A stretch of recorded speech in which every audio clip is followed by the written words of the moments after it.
एक, ये दो और ये तीन, ये तीनों भाई जापान के वीज़ा हैं।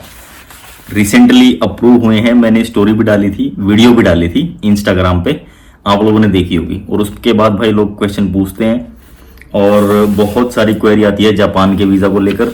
भाई अभी के टाइम में रेशो आप देख ही रहे हो, आप खुद रेशो देख रहे हो कि क्या सक्सेस रेशो है। सक्सेस रेशो भाई ये है अभी जापान का, मतलब पहले से फार बेटर है। और अभी के टाइम में आपको अप्लाई करना चाहिए कि नहीं करना चाहिए, आपकी प्रोफाइल कैसी होनी चाहिए अगर आपको वीज़ा अप्लाई करना है तो। जापान का भाई रेशो ठीक है, मैंने पिछली वीडियो में बताया था, मैं इस वीडियो में बता रहा हूँ कि जापान का रेशो जो है अभी ठीक है। लेकिन क्या आपको अप्लाई करना चाहिए या नहीं करना चाहिए, फिर वेट करना चाहिए, उसके लिए आपको ये पूरी वीडियो देखनी पड़ेगी। इसमें आपको पता चल जाएगा कि भाई क्या कितने आपके चांसेस हैं। इनकी प्रोफाइल क्या थी, इनका वीज़ा आ गया एक साथ। देखो पिछली मैंने वीडियो बनाई थी जो जापान की, उसमें भी फैमिली का वीज़ा था, वो भी 3 वीज़ा आए थे एक साथ। ये भी एक फैमिली का वीज़ा था, तो ये भी 3 वीज़ा एक साथ आए हैं। और भाई वीज़ा बीच में और भी आ चुके हैं, उनकी भी वीडियो बनानी है क्योंकि उनका टॉपिक भी इंटरेस्टेड है काफ़ी आप लोगों से डिस्कस करने के लिए। तो भाई लेटेस्ट अपडेट के लिए आप इंस्टाग्राम पे फॉलो कर सकते हो, वहाँ पे अपडेट आती रहती है। इंस्टाग्राम पे जो भी वीज़ा अप्रूव होता है, उसकी कोई क्वेरी होती है, आपकी कोई डाउट होता है, तो वो भी आप इंस्टाग्राम पे कांटेक्ट कर सकते हो। हमसे कैसे कांटेक्ट करना है, बहुत सारे बंदे पूछते हैं भाई यार हमें तो मिल ही नहीं रहा, आप नंबर दे दो। पब्लिकली नंबर नहीं शेयर कर सकते भाई, ठीक है। आपको फॉलो करना पड़ेगा इंस्टाग्राम पे, डिस्क्रिप्शन में लिंक है, वहां पे जाओ, वहां पे फॉलो करो, मैसेज करो, तो आपको इन्फॉर्मेशन वहां पे मिल जाएगी। तो अभी हम बात करने वाले हैं इस वीडियो में कि जापान का भी कैसा सक्सेस रेशो है, डॉक्यूमेंट्स क्या है, प्रोसेस भी बता दूंगा, सारी चीजें आपको मैं दिखा के बताऊंगा। मैंने यार पिछली वीडियो में बताया कि भाई कौन कौन से डॉक्यूमेंट लगते हैं, तो इसमें भी एक बार फ्रेश बात कर लेते हैं। Hello friends, welcome back to the channel. मैं रोविंद दीवान आपका स्वागत करता हूं। तो भाई इस वीडियो में हम बात करने वाले हैं अप्रूव्ड जापान के वीज़ा के बारे में। तो देखो ये जो वीज़ा है भाई, ये भी पंजाब से ही है, पंजाब से ही इनका वीज़ा जो है अप्रूव हुआ है। और सबमिशन इन्होंने दिल्ली में किया था, दिल्ली में सॉरी इन्होंने चंडीगढ़ में सबमिशन किया था। और चंडीगढ़ का प्रोसेस भी हम आप लोगों को बता दूंगा इस वीडियो में। जो लोग चंडीगढ़ सबमिशन करने वाले हैं या करना चाहते हैं, तो उनको भाई अलग से 3 डिमांड ड्राफ्ट बनते हैं वीएफएस के नाम पे। और वो डिमांड ड्राफ्ट आपको अलग अलग अमाउंट के बनाने पड़ते हैं। जो इसकी एम्बेसी फीस है ना, बहुत सारे बंदे ये पूछते हैं कि यार इसकी तो फीस 500 है। भाई 500 फीस इसकी एम्बेसी की फीस है, जो कि जापान एम्बेसी की है। उसके अलावा वीएफएस की भी फीस है भाई। वीएफएस जो आपकी फाइल को लेके इनकी एम्बेसी में जाता है, वो भी अपनी चार्जेस लेता है। और ये सारे चार्जेस नॉन रिफंडेबल होते हैं। आपका वीज़ा जो होगा ना, अगर रिफ्यूज होगा तो रिफंड नहीं होता वो। तो 500 प्लस 800 उसके वीएफएस के चार्जेस हैं, और 550 आपके चार्जेस हैं, एसएमएस चार्जेस, कुरियर चार्जेस, ये चार्जेस वो चार्जेस मिला के सारा। अब आप कैलकुलेशन कर सकते हो खुद ही कि कितना इसका चार्जेस है। तो इसके बारे में बहुत सारे बंदे यार 500 नहीं है भाई, वो आपके 2000 तो लग ही जाने हैं। मान लो कि आप पंजाब से हैं, आप दिल्ली जाके सबमिशन करोगे, तो आपका आने जाने का खर्चा, काफ़ी सारी चीज़ें होती हैं। देखो आने जाने का खर्चा है, आप वहाँ पे रहोगे भी या रुके भी, कहीं पे भी जाओगे, तो वो भी उसी में काउंट होता है भाई। अगर आप मान लो कि चंडीगढ़ के आसपास हैं या पंजाब से, तो आप चंडीगढ़ कर लो, लेकिन वहाँ पे आपको डिमांड ड्राफ्ट बनाना पड़ेगा, उसके लिए बैंक जाना पड़ेगा, तो वो सारा काम करना पड़ेगा। तो 500 से काम नहीं चलेगा। तो जो लोग सोचते हैं कि 500 की फीस है, तो 500 से काम नहीं चलता भाई, पैसे ज़्यादा लगते हैं। जो अमाउंट लगता है वो मैंने आपको बता दिया। तो अब भाई हम बात करते हैं इनके बारे में। इनका वीज़ा आया है, इनकी क्या ट्रैवल हिस्ट्री। देखो भाई ये जो है मिस्टर सिंह, फ्रेश पासपोर्ट है इनका, कोई भी ट्रैवल हिस्ट्री नहीं थी, लेकिन जापान का आ गया, ठीक है। और ये भी एक बार सिर्फ दुबई ट्रैवल थे एक बार, और कहीं इन्होंने ट्रैवल नहीं किया था। दोनों एक साथ। एज भी इनकी काफ़ी है, एज मेरे हिसाब से इनकी होगी अराउंड 45 के आसपास। तो एज काफ़ी थी इनकी। और इनकी जो लड़का था इनकी, वो उनकी एज कम है, 24 के आसपास। तो आ गया वीज़ा। इसमें क्या है मेन, इनका फाइनेंस इनका अच्छा था, जो फाइनेंशियल डॉक्यूमेंट्स इनके वो सही थे। इनका जो बैंक बैलेंस था वो था अराउंड 7 के आसपास, ठीक है।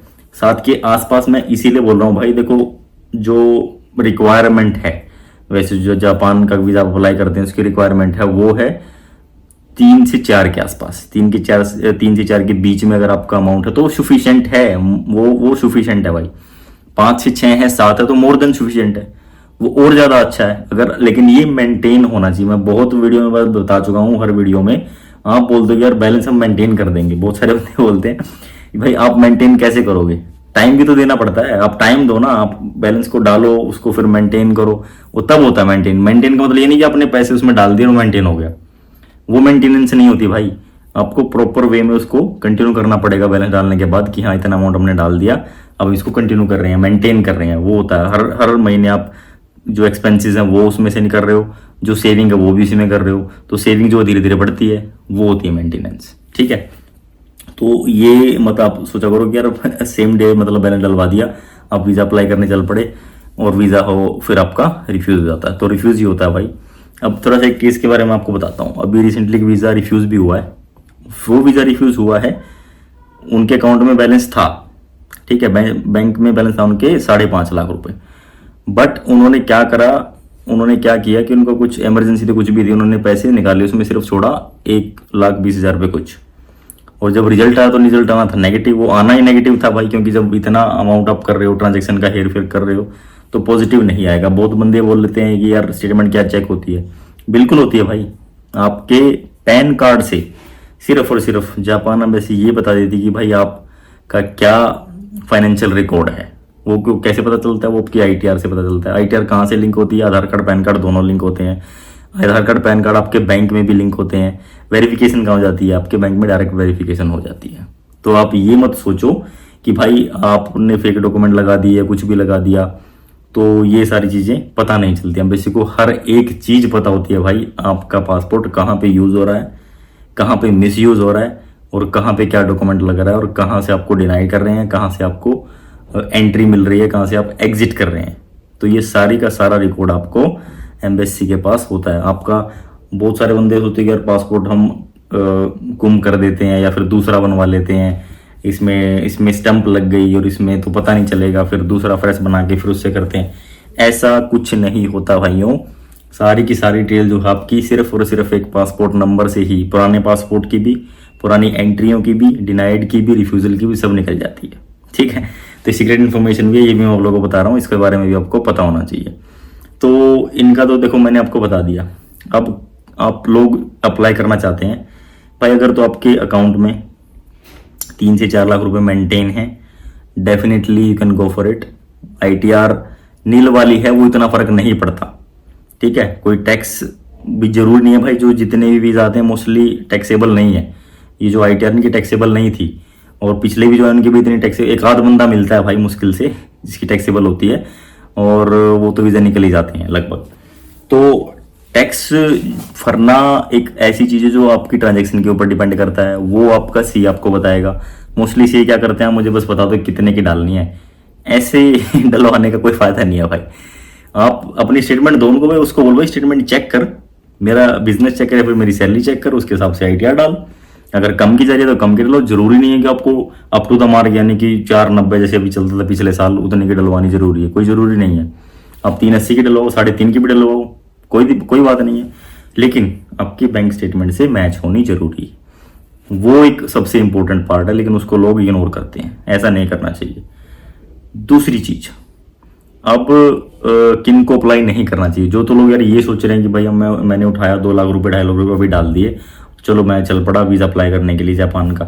नहीं, ये आप गलती मत करो, वीज़ा नहीं मिलेगा, कोई फ़ायदा नहीं है। फ्रेश पासपोर्ट पे भी आ जाते हैं भाई, सबके नहीं आते, एक आध रेयर केस होता है, उनका किस्मत, उनका टाइम, उनका लक सब अलग है, आप लोगों से मैच नहीं करता। हर एक को आप ये सोचोगे यार इनका तो मेरा भी आ सकता है, ऐसा भी नहीं होता। बट प्रोफाइल को देखना आपको सबसे ज़रूरी है, फाइनेंस देखना आपको सबसे ज़रूरी है। ट्रैवल हिस्ट्री इनकी जैसे थी दुबई की, लेकिन फ्रेश नहीं थे, दुबई की ट्रैवल हिस्ट्री फ्रेश नहीं थे, लड़के का था, लड़के का इनके उसमें निकल गया, ऐसा होता है। तो देखो कपल का अगर आप सोच रहे हो, बेस्ट टाइम है कि आप डाल दो, सबसे अच्छा टाइम है कि आपका ये वीज़ा निकल जाएगा, कोई भी इशू नहीं है। दूसरी चीज़, आप कपल हैं या फैमिली है, बच्चे भी है साथ में, तो भी आपके अच्छे चांसेस हैं। अगर 2 कपल हैं और 2 बच्चे हैं तो आपके अकाउंट में कम से कम 5 से 6 लाख रुपए तो इनफ है, आप जापान का वीज़ा अप्लाई कर दो, आपके चांसेस अच्छे हैं वीज़ा मिलने के। अब बहुत सारे बंदे पूछते हैं कि रेशो कैसा, भाई रेशो सही है, सही इन द सेंस कि भाई अगर हम 75 to 80% रेशो अगर लेके चल रहे हैं तो वो सही ही माना जाता है, अच्छा रेशो है। भाई रिफ्यूज़ल देखो आते ही रहते हैं, रिफ्यूज़ल 100% किसी का नहीं होता। कोई ये बोल रहा है कि अगर 100% काम है वीज़ा मैम ये करवा देते हैं वो करवा देते हैं, तो ऐसा कुछ नहीं होता भाई। सिंपली वीज़ा आपकी प्रोफाइल पे लगता है। फेक डॉक्यूमेंट के, फेक एजेंटों के चक्कर में आप मत पड़ो, अपने डॉक्यूमेंट पे ही काम करो, ठीक है। किसी भी बंदे के पास आप जा रहे हो, अगर वो भाई ये बोले कि आप सिर्फ पासपोर्ट दे दो, तो भाई उसमें फिर 100% आपके फेक डॉक्यूमेंट ही लगने हैं और वो आगे जाके आपको परेशान करेंगे। तो ये चीज़ आप देखो भाई, आप लोगों को देखनी है भाई। बहुत सारे बंदे पूछे कॉन्टैक्ट कैसे करें, तो इंस्टाग्राम डिस्क्रिप्शन में लिंक है इंस्टाग्राम का, वहाँ पे जाकर आप कॉन्टैक्ट कर सकते हो, फॉलो करो, मैसेज करो। लेटेस्ट वीज़ा की अप्रूवल अपडेट भाई इंस्टाग्राम पे वीडियोस के थ्रू आपको मिल ही रही है।